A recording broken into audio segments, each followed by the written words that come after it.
Welcome to Hip Hop Week. If you love hip hop, put your hands together.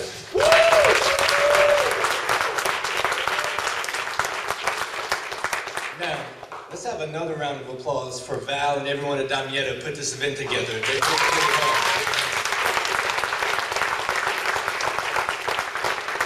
Last couple of weeks, because I teach the hip hop class here, people come up to me and say, "Great work, Dr. Snyder." I'm like, "Hey, I didn't do it. This is the lady right here. She worked really hard." And Damietta, they did all the hard work. I just teach the class. So thank you to Damietta.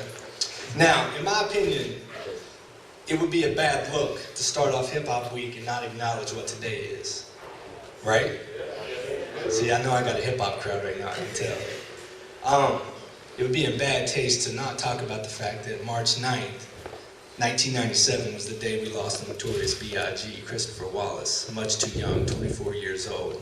So, one last time, put your hands together for B.I.G.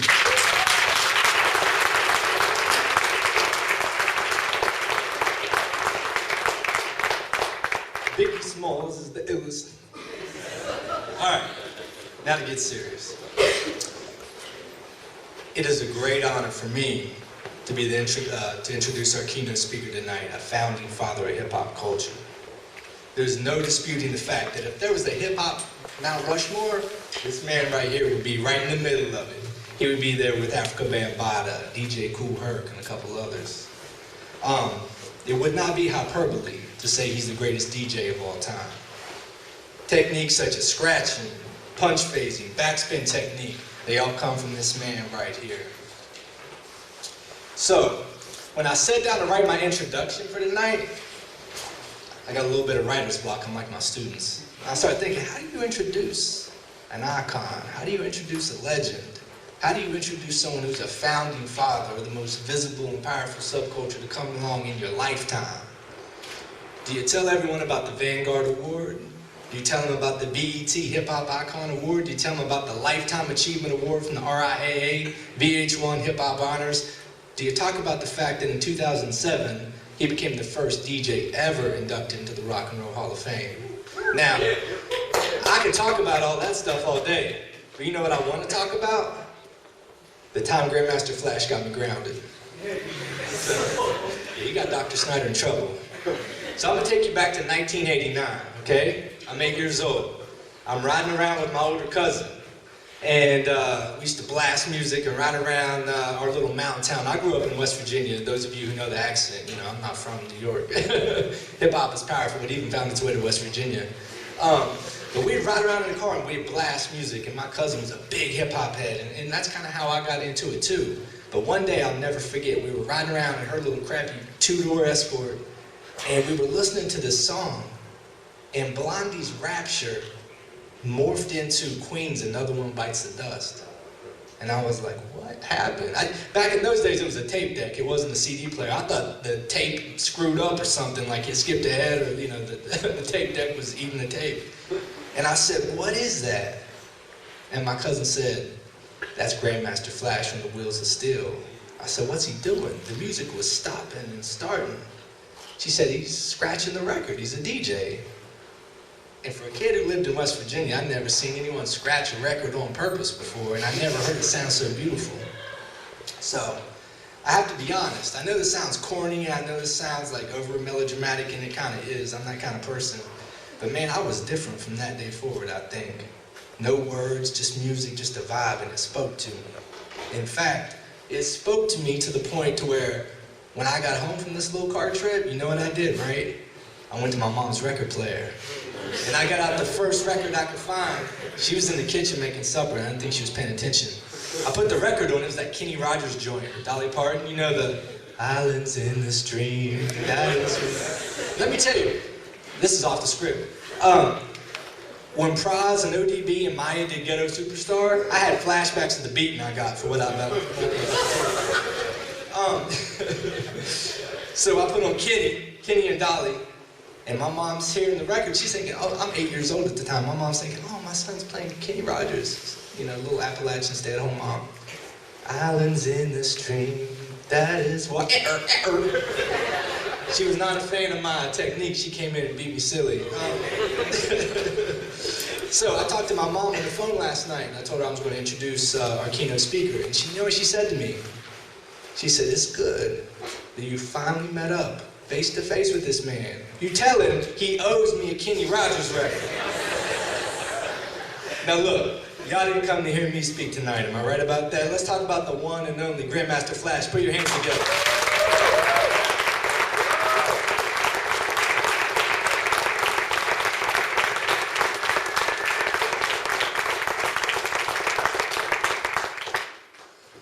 First of all, I want to say thank you for having me. I was talking to the doctor earlier, and I was basically saying to him, since this thing has become a curriculum in most colleges, I think it is critically important that each one of y'all understand the who, the what, the where, and the why. If you're a lover of a particular type or genre of music, be it pop, rock, jazz, blues, funk, disco, R&B, alternative, punk, funk, 9 times out of 10, you probably historically know who did what, when, how, where, who, and how they did it. But for me, what saddens me is there's so many people that don't know where this thing came from and why its pillars were so strong, and who are the people that put together this formula.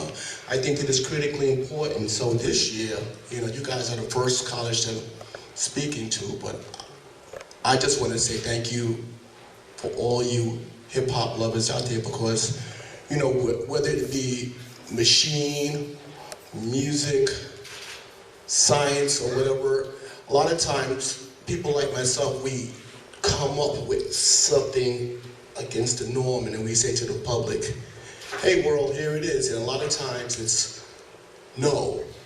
For me, it wasn't, we don't like that, it was, what is this? And what is he doing? And how he's doing it. And all I can tell you is, in the 70s, the way DJs were playing and the way music was playing pissed me off. And I would hear the record play, so they put the needle down, the record played, the intro, into the verse, into the chorus, and then it'd be this part where the drummer would get a solo.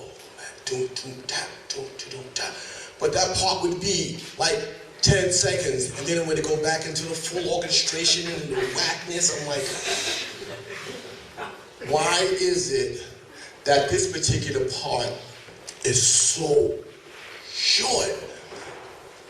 And I says, well, maybe it was just genre of music. And then I would try a pop record, and I would try a jazz record, and I would try a blues record, and I would try an R&B record, and a funk, and a punk, and alternative. And it was the same thing. The drummer would get such a short time to perform.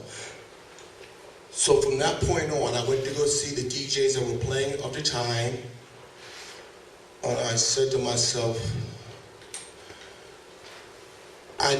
I need to figure out a way to take that teeny tiny part that's 10 seconds and make that 10 minutes. And that's when I took my teenage years, about 4 or 5 years, and I just kind of didn't do what normal teenagers do.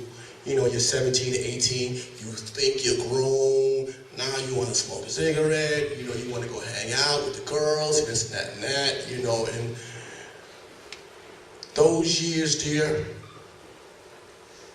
I said to myself, I need to figure out why I don't like the way music's being played. And from that point on is where I came up with a way to play music and make the actual source like the controller. DJs at that time treated vinyl like it was children. They had this velvet brush, and they would kind of wipe it off, and they'd put it back in the sleeve in the jacket, really carefully. Me, I'm pulling the record out, two of them, and I'm going like this, and this, I remember trying to get a job at a club, and they were like,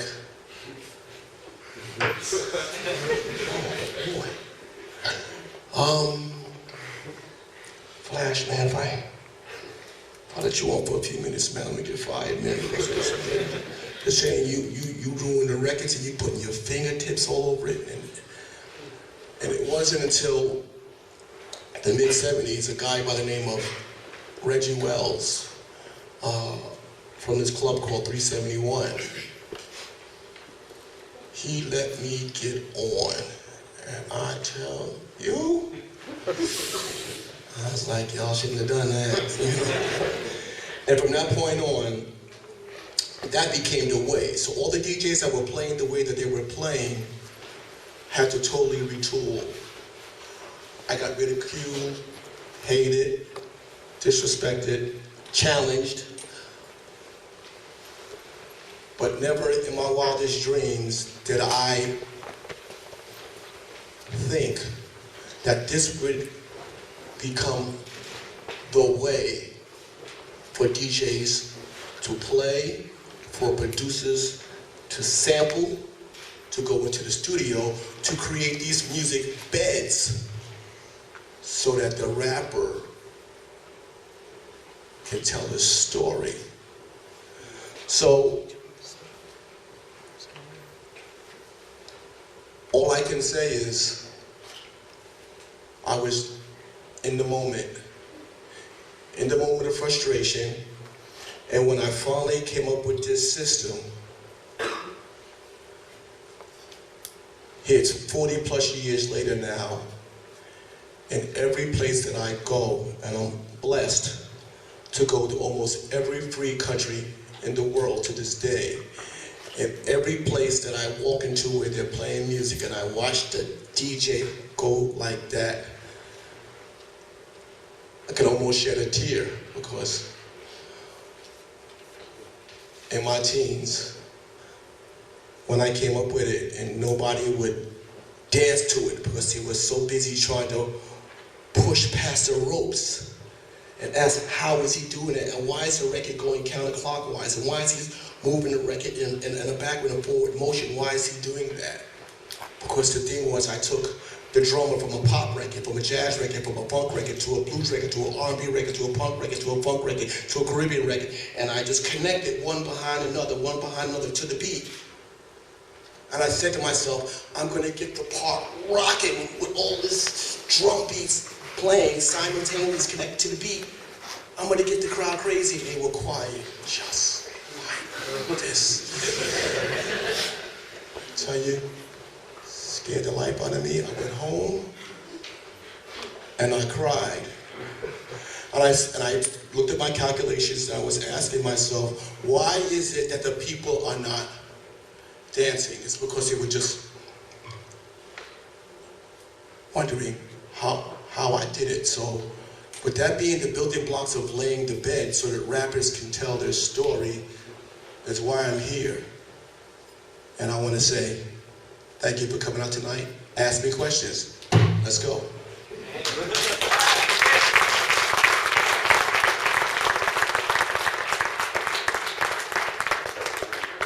Things up with some of my students, and maybe we'll have time to talk to members of the audience Sure. as well. When I call your name, just go ahead and stand up and read your question. Where is Aaron? Aaron, kick this off for us. So back in the day, DJs had to dig through crates to find obscure records. Today, you buy computer softwares that make crate digging unnecessary. Can you give us your take on both the limitations and benefits of DJing digitally? Okay. When you had to find duplicate copies of the same record, like for me sometimes, like if I was looking for Apache, let's just say I had two copies of Apache, then one, it sounded like because I played it so much. So now I had to go find a new one. I had to scour the city, scour the country, call overseas to try to find another copy. It's almost like going to school. Like, coming up at that time, you had to know who Queen was. You had to know who Thin Lizzy was. You had to know who Sly and the Family Stone was. You had to know who Michael Jackson was. You had to know your different genres of music.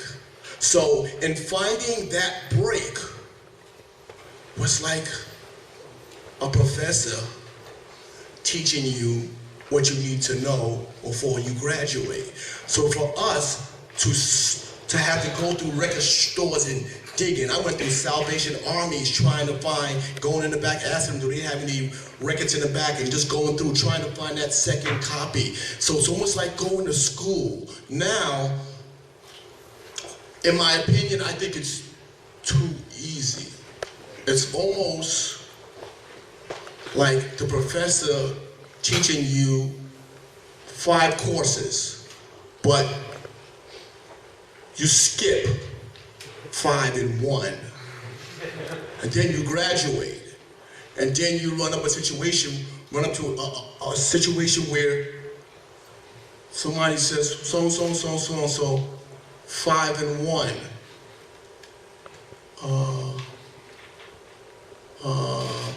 You don't know. So for me, what gives me the capability to be able to travel to every free country on planet Earth is because I made it a point as I was coming up to know what today's music is, what's yesterday's music, what's the different genres, because sometimes I'll sit in front of an audience and they don't even speak the language, and the only thing that's between me and them is the right songs that I play. So if I say, throw your hands in the air, of course they don't understand English, so I have to be able to know, okay, wait a minute, this is this country, okay, this is Italy, they don't speak, English is not mandatory. Okay, so the records that I played in Germany, out the window, I can't play those today. So it's like, it's almost important to know. I think that you cheat yourself when you don't go through learning all these different genres of music, because everybody in this room thinks different from everybody in this room. So when I walk into a room and I play, I have to figure out in a really short time, what do they like? So I'll go for the first 5 minutes, pop, rock, jazz, blues, punk, disco, R&B, rap, alternative, Caribbean movement. And as soon as I see the crowd flinch, then I'm going to give you a whole lot of that and a little bit of everything else. So it's extremely important to go through all the genres of music, because it's like going to school. So today's DJs can download it, but to not know what that song meant, how would you know when to play it? I like the school. I think that's interview, and then you said graffiti's one thing that's art, music is another. Mm-hmm. Do you still feel that way, that graffiti's not part of hip-hop? Of course it is. It was the first thing. Because it goes like this: graffiti, DJ, breakdancing, MC. So the graffiti thing falls under the 4 cultures of hip hop, absolutely. Yeah. Well said. And I taught it in that order, so. All right, next up we have Sean. So we all know that hip hop is competitive, and many contemporary listeners are aware of rap battles between famous rappers such as Tupac, Biggie, or Nas and Jay-Z. However, in your 2008 memoir, you discussed DJ rivalries. One example was you and DJ Kool Herc. Can you talk a little bit more about the competitive spirit of DJ? Okay, now me and Kool Herc never had a chance to play, but I have to say, my father was my biggest inspiration when it comes to playing records. But when I seen Kool Herc play, I said to myself, this is really cool.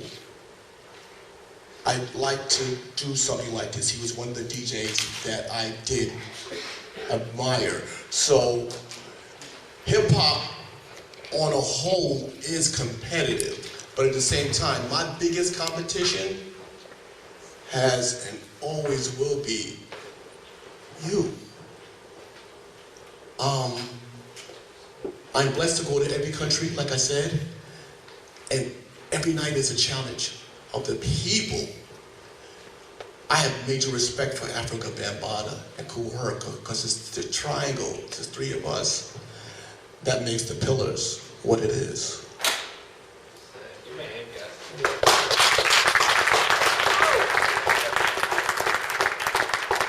2007, you were inducted into the Rock and Roll Hall of Fame.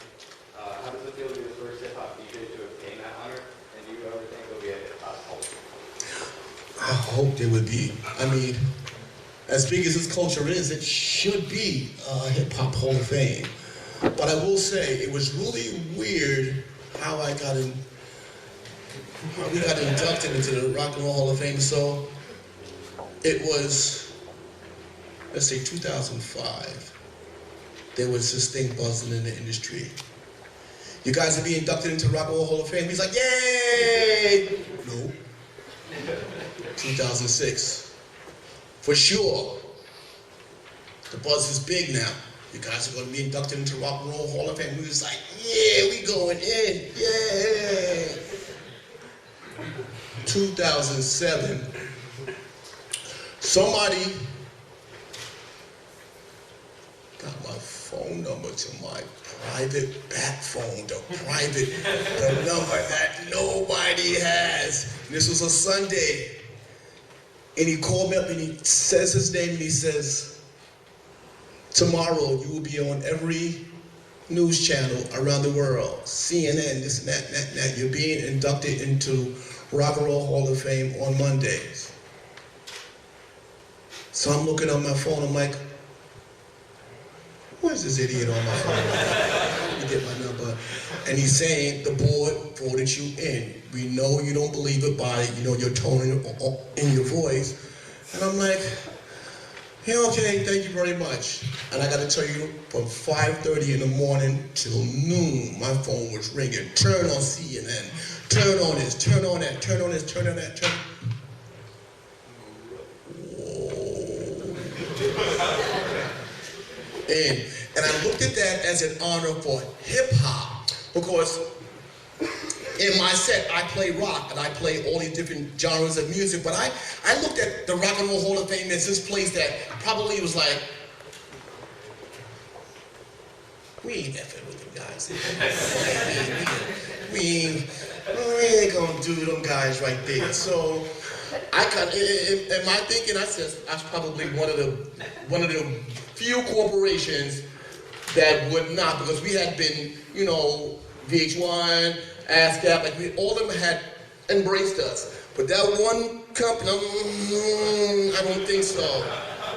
So when that happened, and then to go in there with the people that we went in with, Van Halen, Patty, and to meet all these people in the audience, some of them were the greatest keyboard players, the greatest bass players, the greatest drum players, the greatest singers. I was going in there with my turntable. I'm like, yeah, this is great.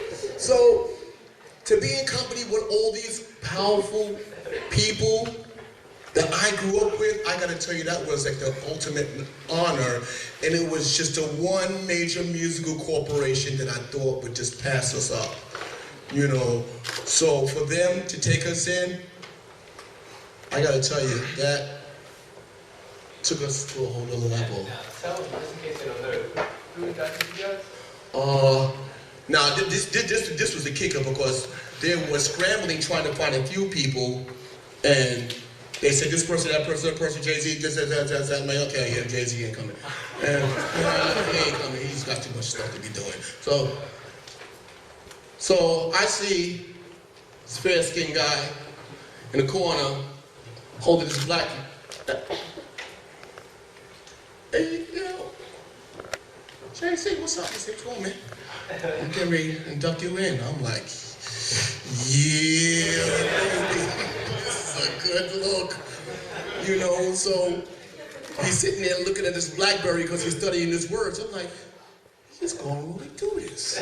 And he did it. It was such an honor, and for them to, you know, get him to do it because he's so busy. He's a good friend of mine, but and Joe, he got his hands in everything. I mean, he's just such an incredible businessman. And for him to find the time to do that with us, it was super duper wonderful, man. It's great. It's great. Next up is Maddie. So in our class, we learned that your father was a jazz fanatic of sorts. Yeah. We also learned that you studied electronics at Samuel Gompers High School. We'd like to hear you talk. Yeah. We'd like to hear you talk some more about these and some of your other main influences and how they affected your technique. Well, I think, you know, my father was like, my father was special. I told you that. Now, my father's little brother was the boxing flyweight champion of the world in 1957, had hands of stone. My father was his big brother. And my father had this closet, right? And he had the stereo that was in the living room. And the word was, do not go into the living room, do not touch the stereo, do not go in that closet where those black discs are. And my father was a railroad trackman. And I can remember he'd get up in the morning and he would have his coffee and he had this pouch of tools. And whenever I would hear the tools go over his back, clink, and I hear the door slam, bang, I would go into the kitchen and grab a chair and go over to the closet and open up this closet. And in there was like, to me it was like, all these things, these black discs. And I would take a black disc and I would go over to the stereo because I watched them so many times. And I would put this black disc on the stereo and I would put the arm down and I would start dancing in the living room. So, and I was a toddler at this time. So everybody that was in the house was like, oh my God, if Joe finds out you are in his stuff, he is going to kill you. So he would come home, and of course I would take the record and try to put it back in the same place, but I didn't know where the record was. I just slipped it in any jacket. And he would come home and he would open up the closet because he would go get his drink. He would unwind, he would get his drink and go into the closet, get a record and turn on the stereo. But he would notice like, who was in the closet? And by the time he got to me, I was like, this. Wow. I wait for the next morning. I hear the pouch go over the back. I hear the door slam, bang. I go get a chair. I go in there and I get a black disc and I go to the stereo and I would do it again and again and again and again. And my father would just constantly kick there's children in here, rear end, I'm gonna say that. You know, but I had this major fascination with this thing that had these square cubes, and when you put this black disc and this arm on top of the black disc, and out of this box came sound. What is this? So what I did was, my mother was a seamstress, so I took a pencil and I took a vinyl and I spun it. And I took the needle while the record was spinning and I gently would put it inside the tunnel and my finger would vibrate. I'm like, there's music inside these tunnels. From that point on, anything that plugged into the wall, the hair dryer, the washing machine, the stereo, anything in the house, I became public enemy number one in my house because I had to try to figure out what are these things that you can stick into this little slit and things light up. So from that point on, my mother said to me, I have to send you to school because you are really becoming a pain in the behind, tearing up everything electrical in the house. And from that particular point on is where I started to learn what was an oscilloscope, what is an ohm meter, what is a signal generator, what is a transformer, what is AC versus DC, what is a capacitor, what is a resistor. Now, all these tools started to make sense with all the screwing up that I was doing years ago. When I was finally able to just look at a turntable and figure out its inner workings. And I never forget, for our closing, for the school I was going in, we had to build an amplifier. So once I figured that part out, and then figured out the turntable, by the time I was going in the street and seeing DJs playing, I was just totally disgusted. It's time to go in the room and do something. So Samuel Gompers and my father played a major role in me doing what I did. Flash, I have to say, my mom wasn't a featherweight champion, but she liked Kenny Rogers. I'm sure you got it. All right, next up is Austin. Alright, so today most hip-hop scholars consider DJ Kool Herc, Afrika Bambaataa, and yourself as the founding fathers of hip-hop. And can you talk to us about the point in your life when you suddenly realized that you were a pioneer of one of the most visible and powerful subcultures in American history? When did it hit you?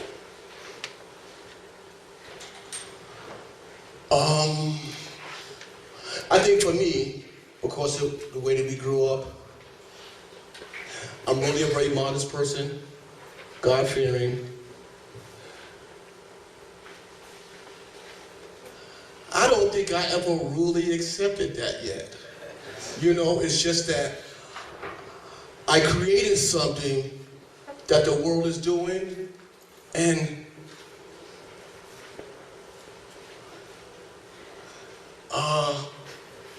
it's just my gift, and I don't do cartwheels, it's just a wonderful feeling that knowing that I did this, all the beatings, all the tearing up of the electrical equipment in the house, and tearing up the records and doing all that, and finally being able to come together and put this system together, and to watch DJs do this thing now. I think I just get amazed still. I don't know if I fully accept it. I'm just extremely happy that I was able to do something, because that's what the human spirit is about, pleasing people, you know, whether it be in music or whether it be in machinery or whether it be in medicine, you know, to serve. So I look at myself as a servant, and every time I see someone doing what they're doing and they rocking the house, I'm like, yeah. And that's pretty much it. Amazing how, listening to you earlier, you sort of reminded us of the fact that DJs are sort of in service to the crowd. The crowd determines whether or not you're doing That's it. That's it. And if you think any other way, you will become a legend in your own mind. Try something else. Do something different. Go do something else. All right, next up we have Farshad. Alright, so as a Hall of Fame DJ, what is your opinion on sampling? And our last book is use a lot of obscure records to use Cool. but producers do that today. And Yes. we wanted to know, has the sampling process become too complex to take away from music? Or is the simplicity something that needs to I think it's a gift and a curse. Like, sampling in the 70s and 80s, we had to take it directly from the record. So if you wanted a hand clap, you took a hand clap from maybe a Miles Davis record, you know, and you took the snare from Michael Jackson, and you took the bass drum from Thin Lizzy or Led Zeppelin, and when you boop, boop, back, so you got Led Zeppelin, Thin Lizzy, and Michael Jackson in this composition. So the track sonically is already hot. It's just take the right rapper to rap over the top of it. Now you've got modern technology where you got so much to play with. It could be a gift and a curse. Like for me, in my studio, I've got 11 terabytes worth of sounds, and I've been collecting sounds forever, so I got too much sounds. But I do know the value of a Led Zeppelin bass drum, and I might layer that with a new bass drum, EQ it. You're gonna already like it, and you don't even know why. Because the sound has already been proven. You know, so sampling can be a gift and it can be a curse. And modern technology does those kind of things. That's a good segue to our final sneaky question aside. That's the question. How you doing, man? I'm good, man. Oh, you good. What's up? All right, most hip-hop DJs and producers are not classically trained musicians. Like you said, you went to school digging through crates. Do you think hip-hop captured a more original sound because of this? Yes, because hip-hop is a combination of pop, rock, jazz, blues, funk, disco, R&B, alternative, Caribbean, funk. So with the melting pot of all these different sounds, musically speaking, made this sound. Me, I wasn't classically trained, but I love songs that have strings and horns and bells, you know. When I was going to school, that was the one class that I cut, was music class. And I tell you, to this day, I wish I didn't cut that class, because every time I want to make a beat and I need lines, musical things, I gotta hire somebody. I gotta hire somebody. And because of all the music that I know, the trickiest lines is in my head. I gotta hire somebody who's really expensive because they get it. You know, so for me, I wasn't classically trained, but I heard enough music to know, you know, what beats could possibly be appealing to a crowd. Look, I want to thank everyone for coming out tonight. Let's put our hands together for the one.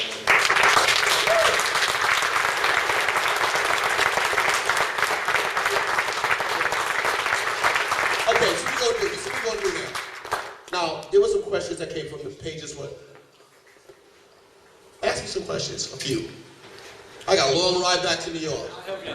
Right here. Yeah. So how I see hip hop today, I feel like it strayed so far from like the initial creation.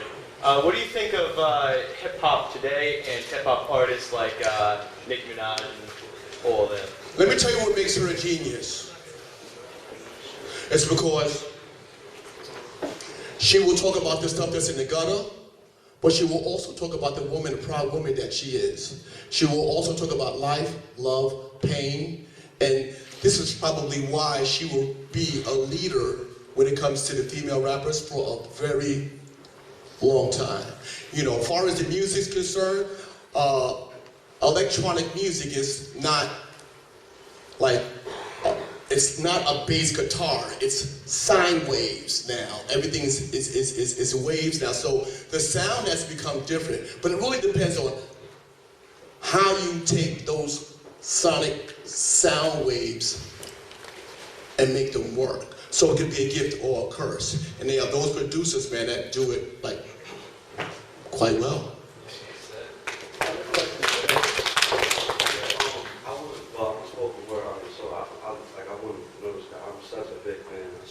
Thank you.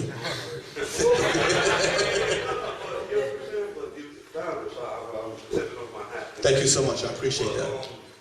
I want to know, where do you see the future of hip hop? And what do you think it will go? You know why I cannot see where it is? It's because in its inception, I looked at hip hop as this mighty, huge oak tree. And this oak tree had many, many, many, many leaves. These leaves represented music and lyrics.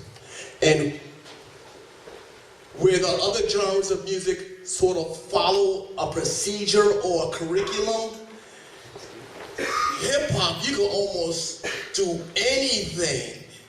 And that anything becomes that next sound. You know, like for example now, the kick and the snare played a major part in hip hop between the 70s and the 90s. Now, it's a bass drum and finger snaps. It's not a snare drum. You know, the sound of this thing, like hip hop musically changes its spots all the time. You just don't know when. So where's it going? That's a real good question, and that excites me because I don't know. The unknown is what I live for, because once you know, life becomes kind of boring once you know. But when you don't know and you gotta figure it out, now life becomes kind of interesting. So where's it going next? Who knows? What I'd like to see is spoken word on top of a beat. Ain't seen that yet. I ain't seen that yet. I'm a real big fan of Stravinsky. One of my biggest songs is Rites of Spring. I'd like to see something like that, beat-wise made. But the strings is like so like that. There's so many things that haven't been done yet, and that's what the beauty of hip hop is why it touches so many people, where all the other genres have to follow a protocol. We don't follow no protocol. We just lyrically, musically, we do not follow a protocol. So that means that we get to touch blacks, whites, foreigners, Americans, around the whole planet. Where's it going tomorrow? I don't have a clue, and I love the fact that I don't know.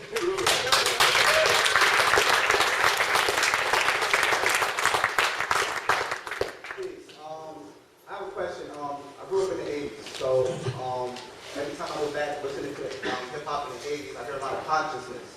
Now, do you think that has been lost, and do you think it's coming back now in today's, with today's younger artists?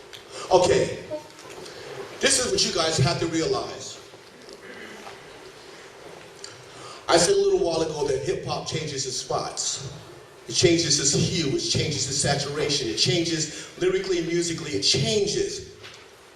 If you guys want this to be conscious, driven raps, then guess what? You gotta ask for it, because guess what?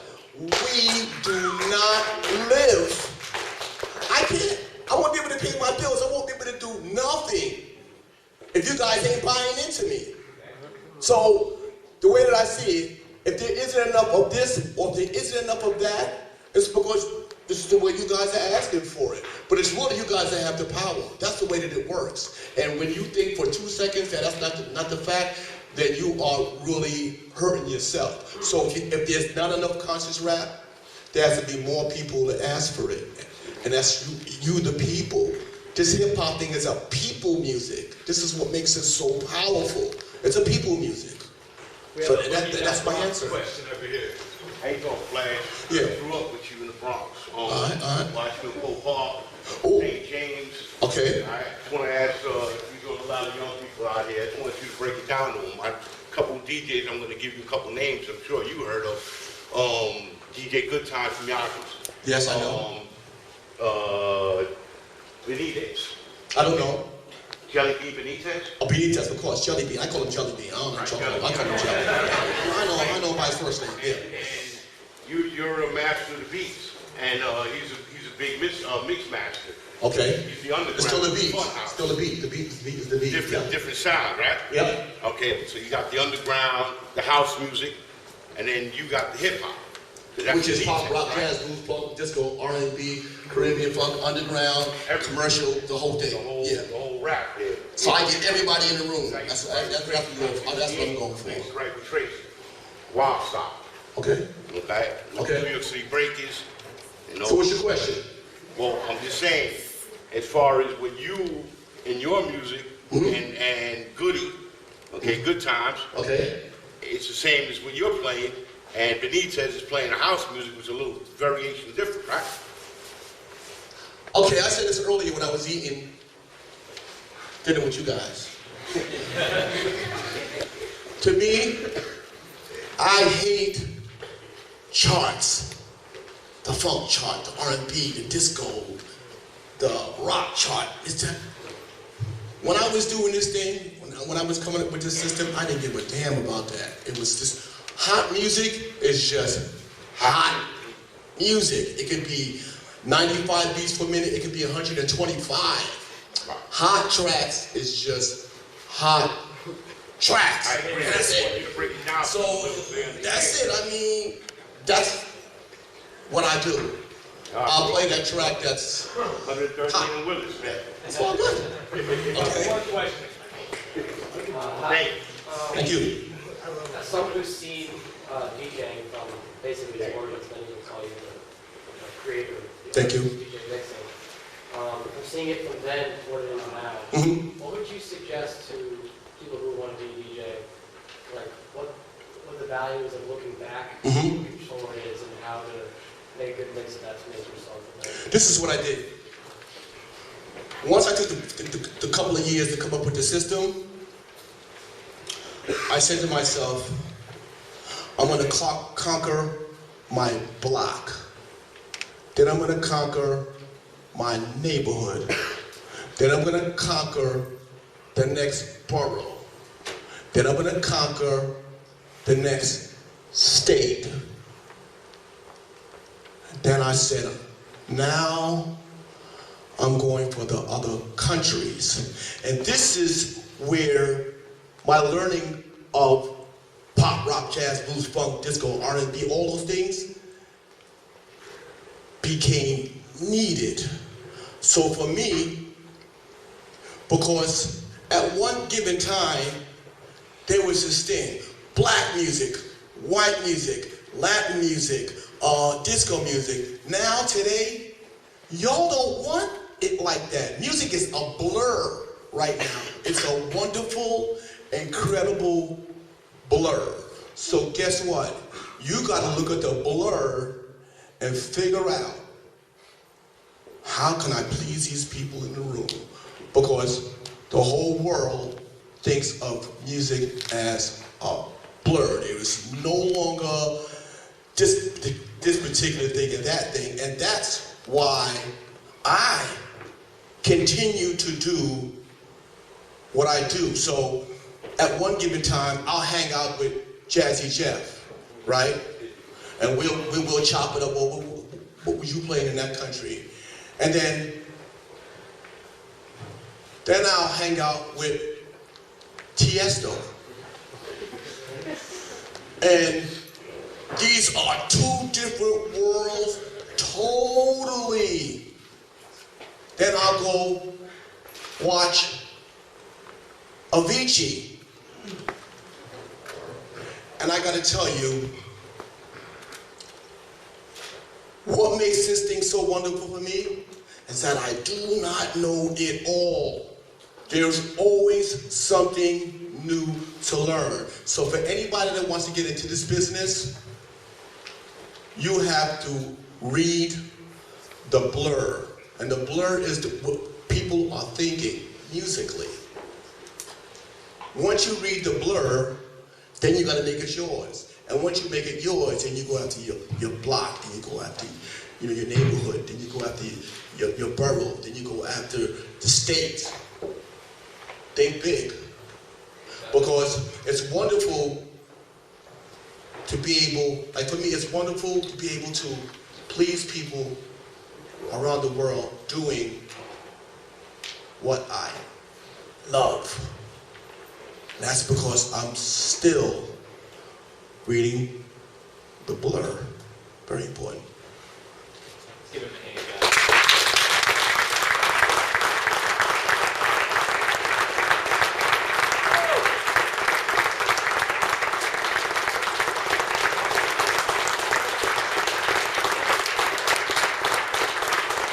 So I was talking, what's your name, man? Austin. So I was talking to Austin earlier, and I'm saying, I don't care if it's music or it's machinery or it's medicine, or don't let nobody tell you that 1 and 1 could sometimes equal 3 because it could. Sometimes you could squeeze a square peg into a round hole, and many people will say, that's stupid. You shouldn't try to do that. Somebody in this room can be the next person to serve the world with what's going on inside your head. Don't let anybody tell you that you can't. And even if they ridicule you, faith, believe. Good night.